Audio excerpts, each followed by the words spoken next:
दोपहर हाँ, वो तो कल ही पहुंच गए। जरा में तो फोन करिएगा तो मालूम चलेगा। ठीक है, कोई बात नहीं, रिकॉर्डिंग स्टार्ट कर दिए हैं। तो मैं यहाँ पे क्यों कि मैं इस चीज को क्यों बोल रहा हूँ, क्योंकि हम सब लोग को ये जानना चाहिए। देखिए, वो अभी छोटे वही बोल रहे थे ना कि हम सब लोग को बोल दिया जाए घंटा 2 घंटा 3 घंटा वृक्ष वृक्ष जैसा एक जगह पे खड़ा होने के लिए, कितने लोग खड़े रह पाएंगे? हम कष्ट होने लगेगा ना। अब वृक्ष तो कितने समय से खड़ा है, और खड़ा था, खड़ा है, खड़ा रहेगा जब तक ये वृक्ष सूख नहीं जाए। लेकिन हमारी चेतना क्या है ना कि हम अपनी चेतना का विस्तार नहीं करते। हम पढ़ते हैं, सुनते हैं, फिर भी हम उस वास्तविक सुख को समझने की कोशिश नहीं करते।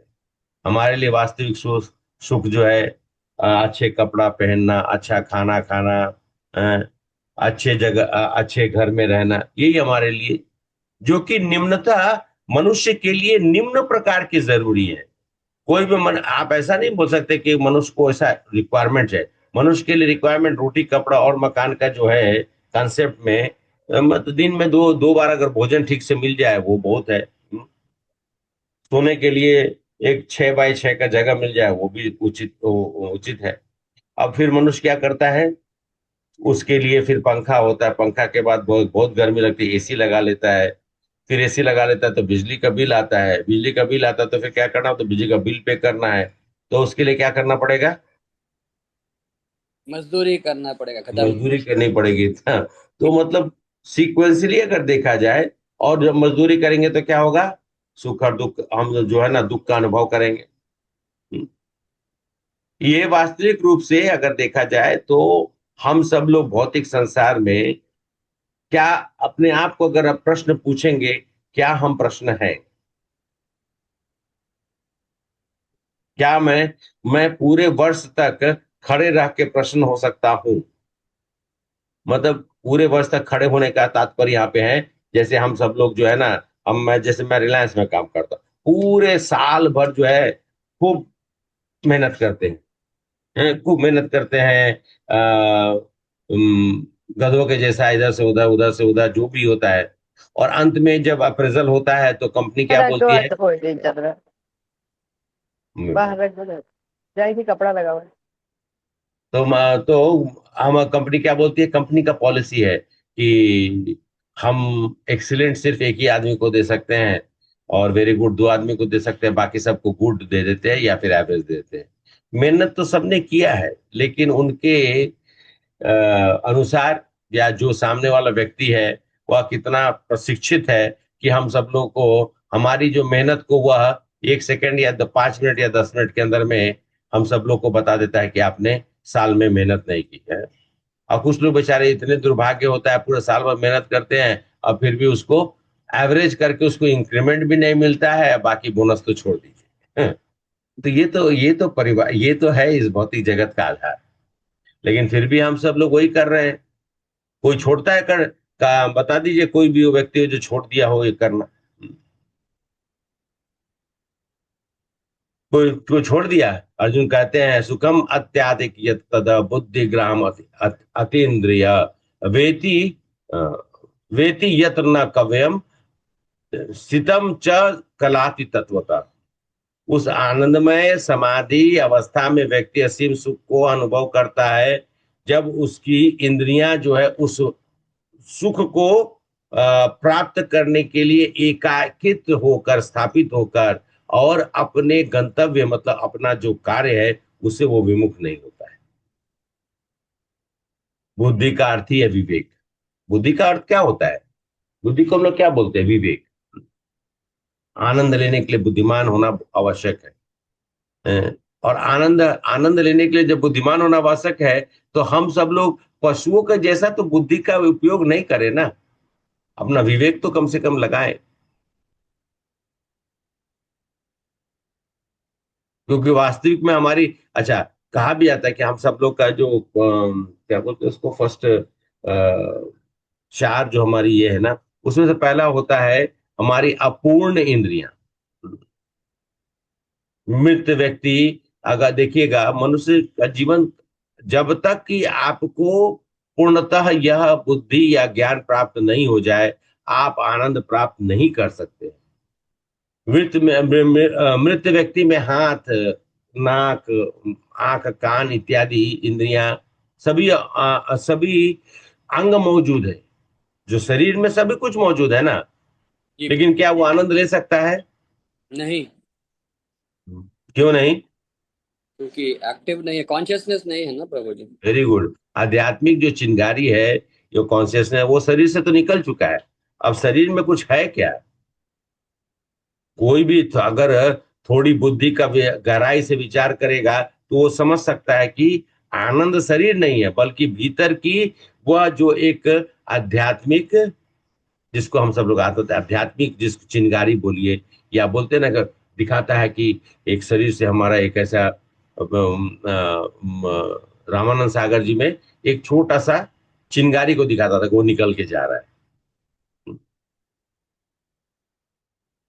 वो जब तक है तभी तक आदमी सुख और दुख इत्यादि इत्यादि को महसूस कर सकता है। तो फिर हमारी तो इंद्रियां हैं, फिर क्यों नहीं हम सुख भोग सकते?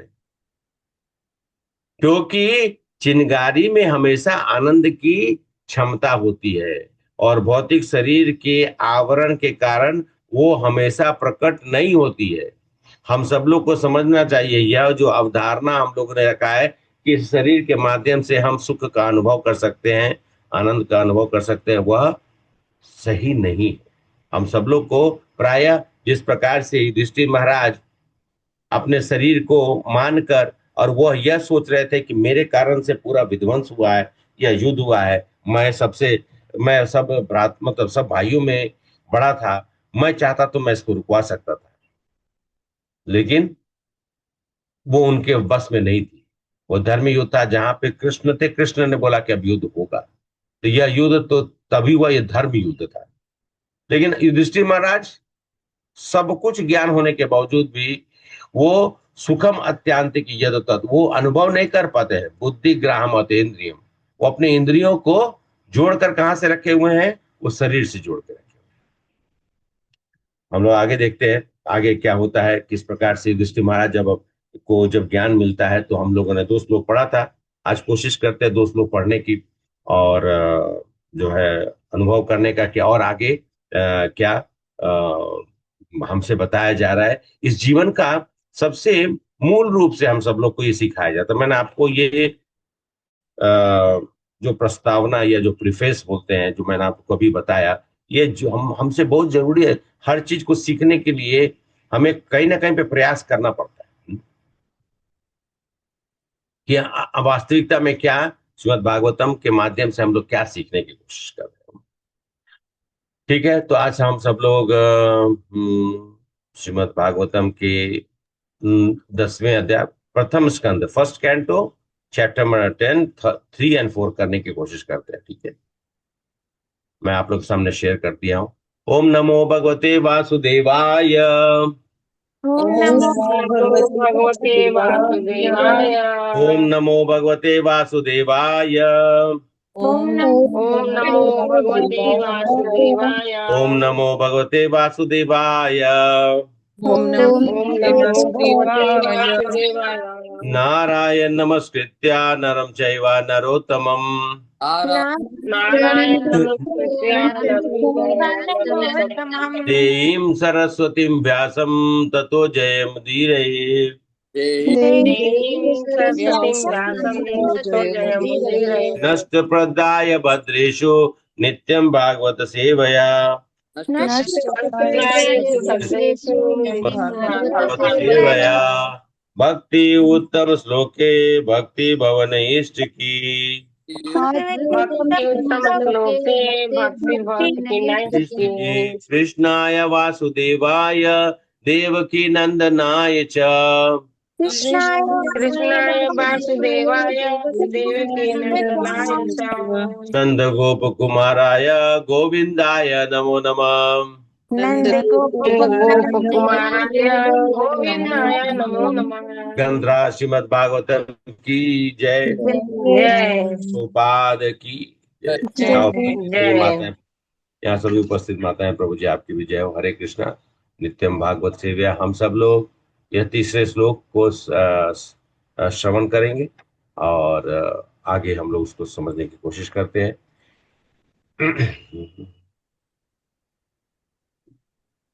निशम्य भीष्मोक्तमत अच्युत उक्तम, निशमय निशम्य भीष्मोक्तमत उक्तम, प्रवीत विज्ञान विदुदूत विभ्रम, प्रवृत्त विज्ञान विज्ञान विदुत विभ्रम, तसास गामा इंद्र इव अजित आश्रय, ससास गामई गामीन्द्र इत निवासिताश्रय आश्रया, परिधि उपानताम अनुज अनुवर्तिता, परिधि उपानताम अनुवर्तिता, निशम्य विषुक्तम अत अच्युत उक्तम, निशम्य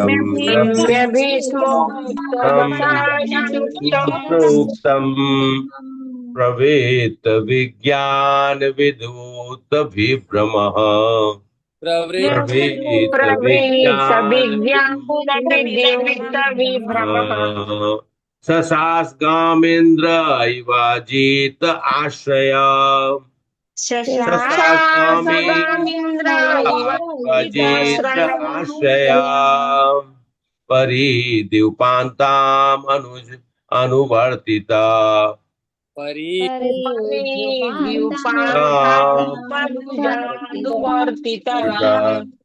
निशम निशम भीष्म उक्तम अत अच्युत उत्तम, प्रवेत विज्ञान विदूत विभ्रम, ससास गामेन्द्र इवाजित आश्रय, परिद्युपान्ता अनुवर्तिता, निशम्य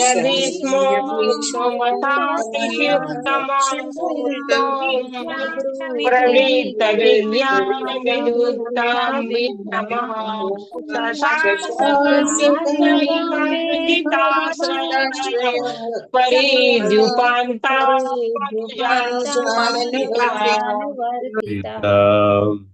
ट्रांसलेशन पढ़ी। अनुवाद शिल प्रभुपाद के द्वारा शिल प्रभुपाद की जय।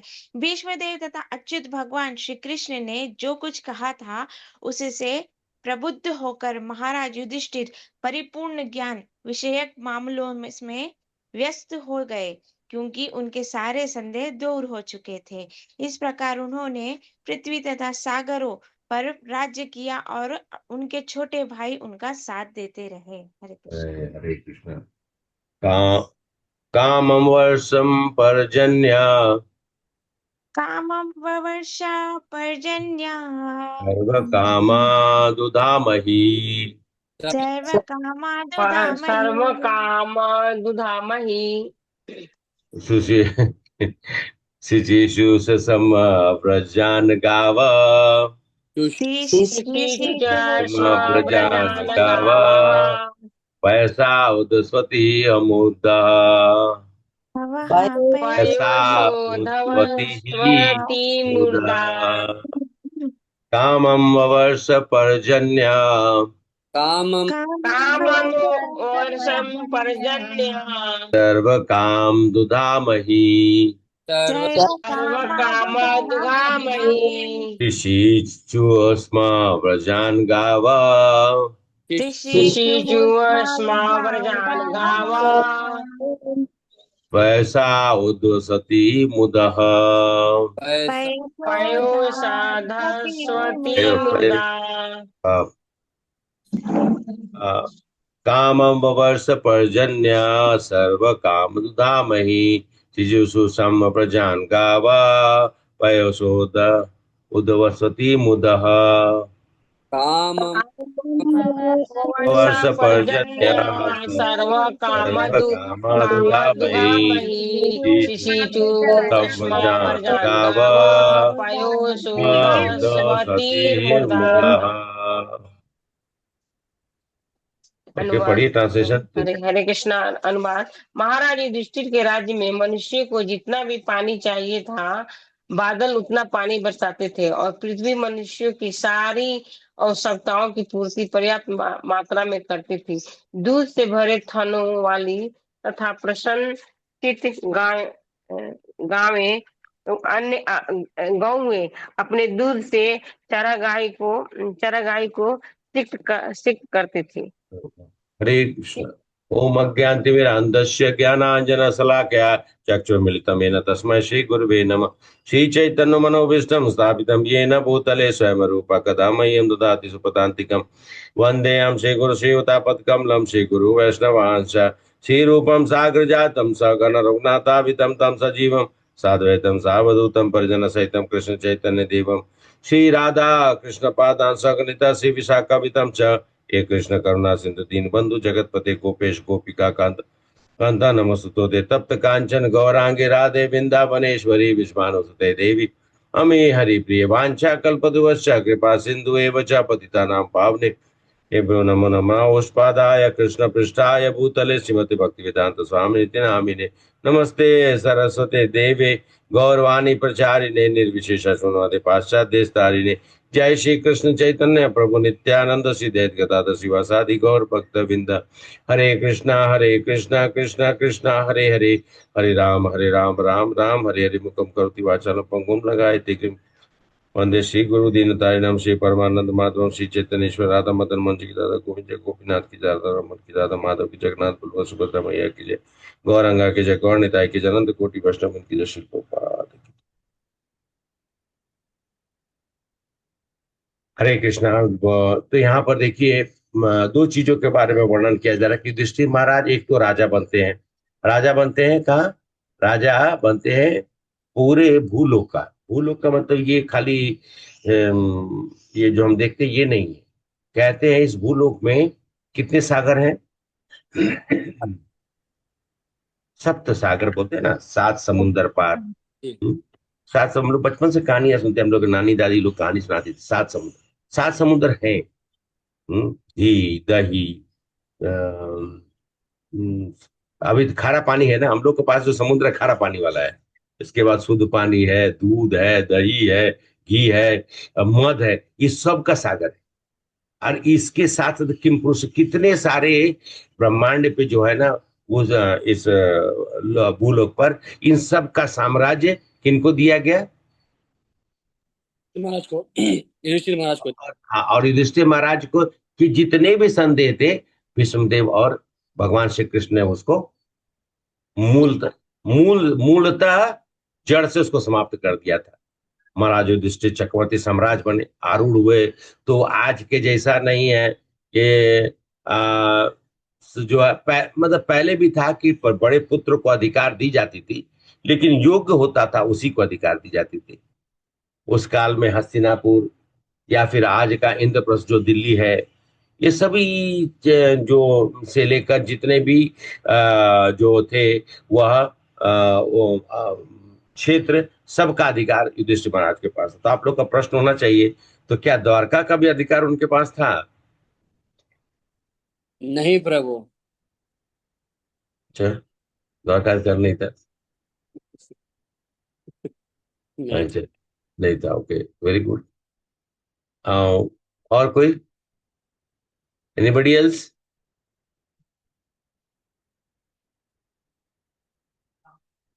प्रभु जी जब वो सारे भारतवर्ष में कर रहे हैं तो फिर द्वारका पर क्यों नहीं? क्योंकि वहां भगवान कृष्ण है इसीलिए। ठीक है। इसको ना दो तरीके से समझा सकता है। मतलब जैसे कि मथुरा वृंदावन, उस पे भी अधिकार किसका था?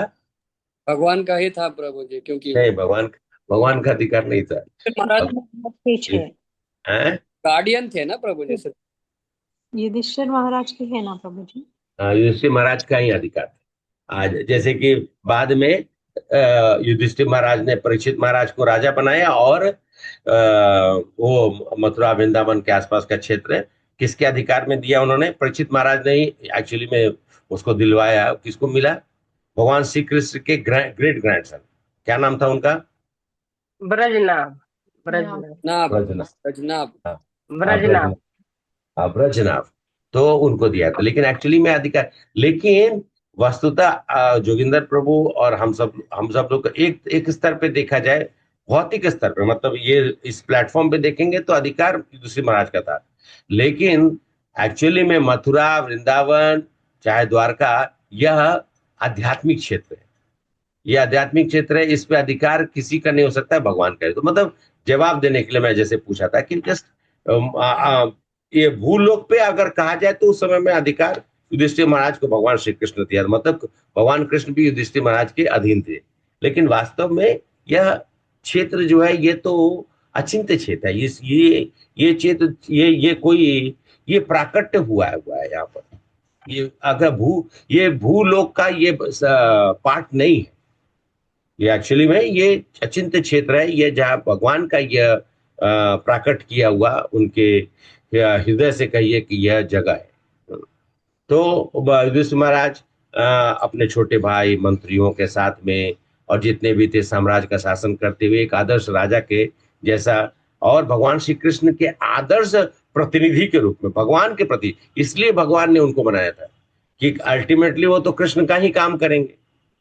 और उनकी तुलना जो है, मतलब कह सकते हैं कि इंद्र जैसे साम्राज्य संभालते हैं स्वर्ग का जो है हमसे ऊपर का लोक का, उसी प्रकार से आप उनके प्रतिनिधि को आप मान सकते हैं। हाँ, ये देखिए, और इंद्र के साथ में क्या होता है, भगवान के जो प्रतिनिधि इंद्र हैं, चंद्र हैं, सूर्य हैं, वरुण हैं और इत्यादि जितने भी देवता लोग हैं, सब कोई प्रतिनिधि है, राजा हैं, लेकिन है किसके?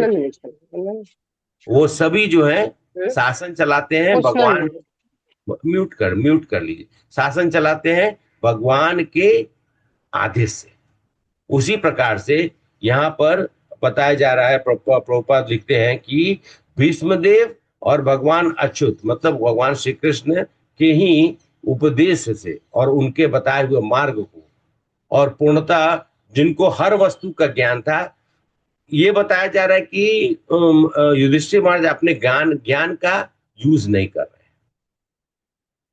आजकल तो साम्राज्य जो है निर्वाचित का निर्वाचन होता है, निर्वाचन के बाद उसको बोलता है कि क्या बोलते हैं उसको, सबसे बड़ा पर्व।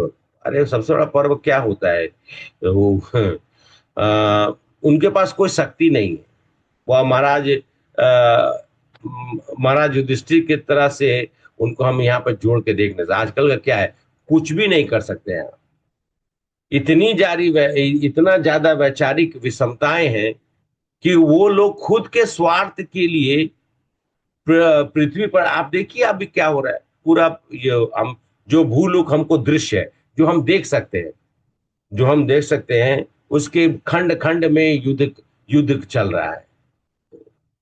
सबका अपना अपना जो है क्या बोलते उसको, सबका अपना अपना लक्ष्य है, सबको अपना अपना जो है ना, मतलब कोई कुछ फितुर बना दिमाग में रखा हुआ कि इस धराधाम का या अपने जीवन का मूल रूप से हमें उत्थान करने के लिए कुछ भी नहीं कर रहे हैं। हम आपस में लड़ रहे हैं, झगड़ रहे हैं, जिसका अंततः कोई अच्छा लड़ झगड़ क्यों रहे हैं? आधिपत्य स्थापित करने के। आधिपत्य से स्थापित होता है। युधिष्ठिर महाराज कितने लोगों से लड़े? मुझे नहीं लगता है कि अश्वमेध यज्ञ जब चला तो राजाओं ने उनको स्वीकार नहीं किया। वो राजा थे और अपने राज्य का राजकोष, लेकिन हाँ, एक चक्रवर्ती सम्राट जो कि उनकी देखभाल कर सके, ये कभी कुछ ऐसा विडंबना आ जाए तो वहां पे युधिष्ठिर महाराज जो है वो उनको सहायता कर सके। आज इस चीज का आप देखेंगे, आजकल का सबसे बड़ा समस्या क्या है कि कोई भी शासन जो है वो धर्म युक्त नहीं है, वो अधर्म युक्त है। कोई एटम बम बना रहा है, कोई न्यूट्रन, पता नहीं कौन जो भी बना रहा है सब, और वो बना के रहा है कि दूसरे को विध्वंस कर देना है। अरे वो विध्वंस तो दूसरा तो होगा, अरे पूरा धरती को विध्वंस करिएगा आप। और यह अपूर्ण मानव की विचारधारा है जो कि सबके लिए स्वीकार्य नहीं होता है। आप अपने ही देश में देख लीजिए, अपने ही देश में देख लीजिए क्या हाल है। मान लीजिए कि 100% पॉपुलेशन है तो उसमें से 60% लोग जो हैं या 50% से के आसपास लोग जो हैं, उनकी विचारधारा ही मतलब अजीब गरीब है। उनको अपना भला के लिए दूसरों को मूर्ख बनाना, और या सामने वाले के सरकार को मूर्ख, और सरकार भी क्या हो गया अभी, मूर्खों का घर हो गया। आप देखिएगा पार्लियामेंट में कैसे, कभी आप लोगों ने देखा है पार्लियामेंट में जब चलता है, कभी आपने देखा है पार्लियामेंट में? यस प्रभु, देखो। मुझे एक बार ही मौका मिला था दिल्ली में जब मैं कार्यरत था। वो तो मछली बाजार है, उससे ज्यादा अच्छा आप लोग हैं, हम लोग हैं वहां पे। मतलब कि वहां पे जाने का मतलब जानते हैं वहां जाने का क्वालिफिकेशन क्या है?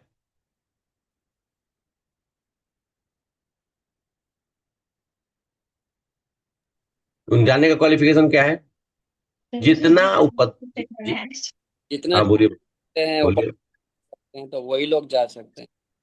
जितना ज्यादा उपद्रव करने वाले उपद्रवी, हाँ, जो सठ बुद्धि हो, जिनको अपना बुद्धि का जो है ना, बुद्धिमत्ता का जो है ना बहुत ज्यादा उनको ये है, मतलब उससे ज्यादा बुद्धिमान, बुद्धिमत्ता के ऊपर में बहुत ज्यादा घमंड हो, महाराज युधिष्ठिर ने कभी भी अपनी बुद्धि लगाई नहीं। जो उनको बताया गया था, जो शासन तंत्र को चलाने के लिए धर्म युक्त है, और श्री कृष्ण ने जो उनको कहा था, भीष्म पितामह ने कहा था, वह उसी का प्रशिक्षण कर कर शासन का पूरे राजतंत्र को चला रहे थे।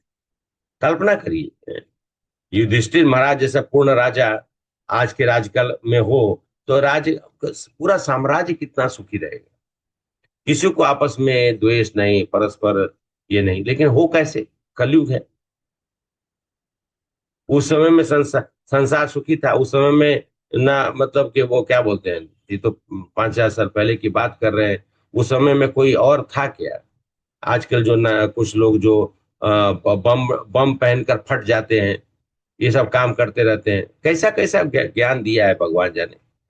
कौन उन लोगों को इस तरह का ज्ञान देता है, किस प्रकार के किताब, किस प्रकार की चीजों को पढ़ते हैं। और वो सोचते हैं कि फट जाने के बाद हमको सुख मिलेगा। बताइए क्या होगा फट जाने के बाद? या मर जाइएगा अन्यथा कार्य करने के बाद, तो क्या होगा?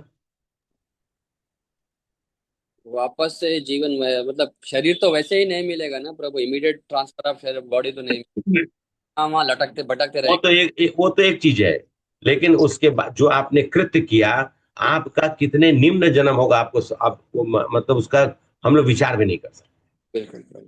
आप अगर 10, मान लीजिए, जो कोई गलत नहीं किए हैं और उसको अन्यथा मार देंगे, उड़ जाइए, मतलब मृत्यु को उनको प्राप्त करा दीजिएगा, मतलब क्या बोलते हैं उसको, अकाल मृत्यु, तो क्या होगा? आपके कारण से कितने सारे लोग जो हैं, उस आत्मा शरीर को छोड़ देगा, और वो शरीर भटकता रहेगा, आत्मा भटकता रहेगा।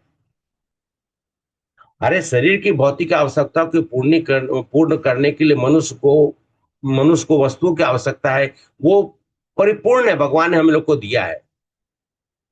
क्या मनुष्य को मछली, मांस इत्यादि, लोहे का औजार बनाना, प्रोपाद लिखते हैं, ये सब क्या, बम, ये सब को चाहिए क्या? नहीं महाराज प्रभु। युधिष्ठिर नहीं, कोई किसी को नहीं, एक इसकी जरूरत नहीं है। महाराज युधिष्ठिर के समय में प्रभुपाद बोलते थे, नियमित वरुण जो है वर्षा कराते थे, और वर्षा मनुष्य के नियंत्रण में नहीं होती थी। स्वर्ग के राजा इंद्र जो वर्षा के अधिष्ठाता है, वो भगवान के सेवक है। और राजा और तथा राजा के अधीन लोग भगवान की आज्ञा का पालन करते हैं, तो आकाश से नियमित बारिश होती है। ये हम लोग को वाटर साइकिल पढ़ाता है ना, कि समुद्र से भाप उठता है, भाप ऊपर ऊपर जाता है, फिर ठंडा हो जाता है, बादल बन जाता है, फिर बारिश होती है। ये ये प्रक्रिया, वो समुद्र क्या है, वरुण के अधिकार में है।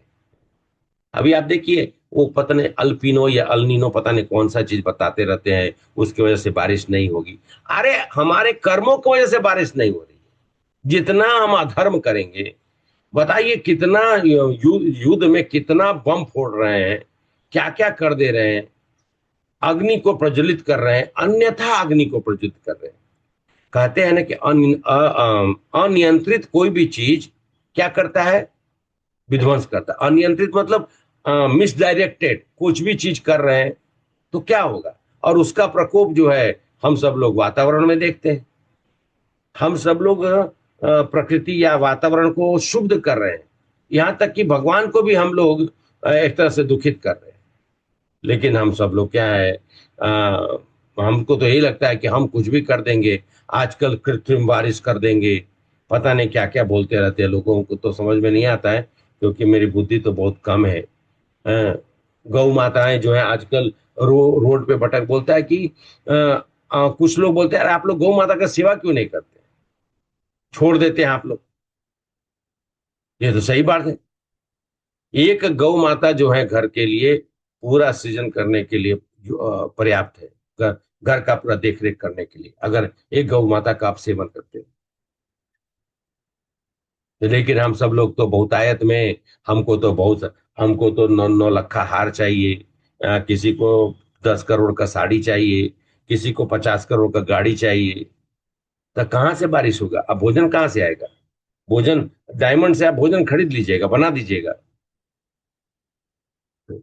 व्यक्ति का सनक और हजार और नरकीय जो, ये जो जैसे कि आप देखते हैं, ये बहुत सारे ऐसे फैक्ट्री हैं। उसमें से मैं भी जिसमें जिसमें काम करता हूं, वो भी एक तरह का नरकीय फैक्ट्री है। व्यक्तिगत तौर पे हम सब लोग देखते हैं, हम लोग विध्वंस कर रहे हैं। ग्रीन एनर्जी, अरे क्या ग्रीन एनर्जी और ब्लू एनर्जी लेके आइएगा? पहले ज्ञान तो हो। गौचारण करना, भगवान को गोपाल का, भगवान, अच्छा ये कृष्ण का नाम क्या है? मतलब कृष्ण का नाम भूलो पे नहीं, कृष्ण का नाम गोपाल। मैंने गोपाल। गोपाल। गोलोक में क्या है? कृष्ण नाम नहीं है। श्याम सुंदर। नहीं, श्याम सुंदर भी उनका एक नाम है। वहां गोविंद। पर उनका नाम है गोविंद, है गोपाल। गोविंद। गौ को पालन करते हैं इसलिए उनका नाम गोपाल है। गोविंद है क्योंकि वो बहिर्मुख नहीं है, उनका सब भगवान जो है अंतर्मुखी है। और भगवान जो है गोविंद, सब कुछ के ऊपर में उनका जो है अधिकार है, अधिकार भी है और सब उनके नियंत्रण में भी है। जब मैं एक आचार्य थे, हमारे सीनियर डिवोटी, तो बोल रहे थे हम सब लोगों को एक बार ध्यान देना चाहिए। दूध तो सबको चाहिए, पनीर सबको चाहिए, लेकिन सेवा तो करेंगे नहीं। पहले क्या था, और आज के डेट में बड़े बड़े फैक्ट्री, बड़े बड़े बिल्डिंग, ये सब बनाते जा रहे हैं। गौ माताओं को चरने के लिए अब तो खेत नहीं है पर्याप्त मात्रा में, और नहीं होता है तो गलती से बेचारी गौ माता चली जाती है तो उसको लाठी से मार मार के भगा देते हैं। गौ माता बोलते हैं हम लोग, गौ गाय ने, गाय नहीं बोलते हैं। प्रभुपाद बोलते थे गौ माता के बारे में, cow is not an animal, वो गौ माँ हमारी माँ है। लोग अपने स्वार्थ के लिए पता नहीं क्या क्या कर रहे हैं। और सबसे बड़ी बात तो आप सुन सुन के दुख होता है कि गौ माताओं को मारकर खा जा रहे हैं। अरे क्या लोगों को अपने स्वार्थ के लिए वध करना चाहिए? शुष्क जीवन हो गया। अरे हमारी भी मृत्यु होने वाली, सब जानवरों, जानवरों की होती है। उसी प्रकार से गौ माता भी अपना समय पूर्ण करके वो भी शरीर छोड़ देती है। लेकिन क्या उसको हम लोग को व्यंजन बना लेना चाहिए? अरे मनुष्य को फल, अन्न, दूध इत्यादि इतनी सारी चीजें उपलब्ध हैं, हजारों प्रकार का व्यंजन तैयार किया सकता है। तो किस लिए निर्दोष पशुओं का वध करना है? क्यों कसाई घर बना के रखना है? आज जितनी ज्यादा निगेटिविटी जो है ना, वो सब जगहों पे होती है। आप लोग, इतनी निगेटिविटी होती है, आप जाके आप लोग एक बार कभी, आप वैसे तो हम लोग जा ही नहीं पाएंगे उस जगह पे। राजा का काम है कि वो ऐसे जगहों को बंद करे, कसाई घर को बंद करे और पर्याप्त मात्रा में दंडित करे ऐसे लोगों को। आपने परीक्षित महाराज के बारे में सुना ही होगा, जब उन्होंने निकले थे तो उन्होंने देखा कि किस तरीके से एक काला व्यक्ति जो है गाय का वध करने का प्रयास कर रहा था। देखा था ना आप लोग, सुना होगा थोड़ा बहुत, हम लोग भी पढ़ेंगे। क्या मतलब हम लोग देशवासी हैं, पशु लोग देशवासी नहीं है। इस देश में उनका अधिकार नहीं है। ये यही तो असमानता के कारण। और हम लोग बोलते हैं, हम लोग डिफरेंस क्रिएट करते हैं। जाति पाति तो छोड़ दीजिए, हम लोग तो जो जानवर हैं, जो पशु पक्षी हैं, सबसे हम लोग इतना भेदभाव करते हैं। हम सब लोग का क्या क्या स्थिति हो गई है कि सभ्यता, हम लोग नियम के जस्ट विपरीत सरकार भी काम कर रही है। हम सब लोगों को जब बोला जाता है तो कुछ नालायकों का कहना है कि मनुस्मृति मनुस्मृति में जो जो ठीक से पढ़ कर समझ जाए तो वो महाराज युधिष्ठिर के जैसा राजतंत्र संभालने वाला राजा बन जाएगा। हम सभी हम सभी लोग को एकाएक, कभी कभी क्या होता है, अचानक से ज्ञान हो जाता है। तो हम अचानक से ज्ञान का हम लोग ना प्रयोजन करके उसका उपयोग करने की कोशिश करते हैं। ज्ञान तो था, लेकिन अज्ञानी के तरह से उस ज्ञान का उपयोग जो है गलत कार्यों के लिए हम लोग करने लगते हैं। असल में कहा जाए कि पशु से भी गिरे हुए हैं मनुष्य, पशु से भी निम्न कोटि के मनुष्य हो गए। और क्या करते हैं हम सब लोग, राजतंत्र में नहीं, ये प्रजातंत्र में क्या करते, नाम दिया गया प्रजातंत्र। जैसा प्रजा वैसा राजा। आज के कंडीशन है। पहले क्या था, राजतंत्र था, जैसा राजा वैसा प्रजा। आज तो हो गया प्रजातंत्र। लीजिए प्रजातंत्र है, तो वैसे ही है। कम अकल वाले बुद्धि वाले आदमी को एक दूसरा कम अकल वाला आदमी वोट करता है और उसको जो है मतदान करके राजा बनाता है। भगवत गीता प्रभुपाद बहुत सुंदर लिखे हैं, इसमें आप लोग पढ़ सकते हैं। और मनुष्य जितने भी अन्य जीवों, मनुष्य समस्त जीवों को ऐसा मानना चाहिए कि मैं बड़ा भाई। वो सबका अधिकार है।